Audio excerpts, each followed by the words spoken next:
a very big part of social mobility is ensuring that we take care of those that have already contributed to our economy and our society in the years where they were putting in the effort. So we absolutely need to take care of our elderly that lives among us. It is really a crime that we see the elderly continue to feel that they have to work in order to have make ends meet.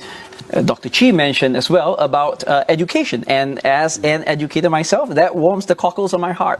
But unfortunately, we have moved away. When I was in school, we used to have an educational system where really there was equality of opportunities. But if you look at the schools now, you don't see that, and Dr. Chi mentioned one of the elements where we can actually bring about greater equality by ensuring that the schools that are not the elite schools actually get a disproportionately higher amount of educational spending. Now, the other element which we feel strongly about is decreasing class sizes, because I think this ironically ends up penalizing students that are in large classes and are forced to take lessons, additional lessons out of the classroom in the form of private tuition. We do not necessarily object to policy just because of the sake of objection.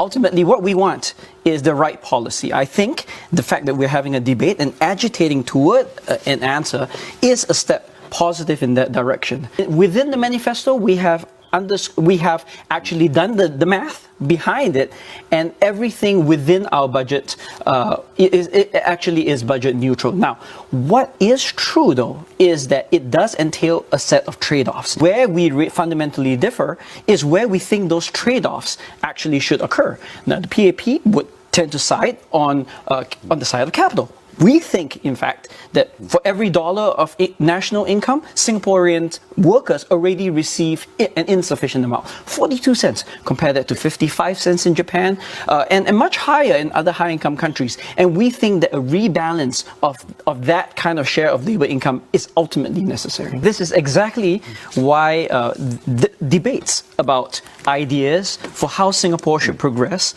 should occur. And I think it's also clear from this debate that the PAP does not have a monopoly on the best ideas on how we should bring the society forward. Now, the PAP has argued that this election is really about giving them a mandate to bring the country out of this crisis. And they need this mandate in order to do so. The truth is, the PAP, in all likelihood, will have this mandate by the end of this election. And I think that what we are trying to deny the PAP isn't a mandate. What we're trying to deny them is a blank check.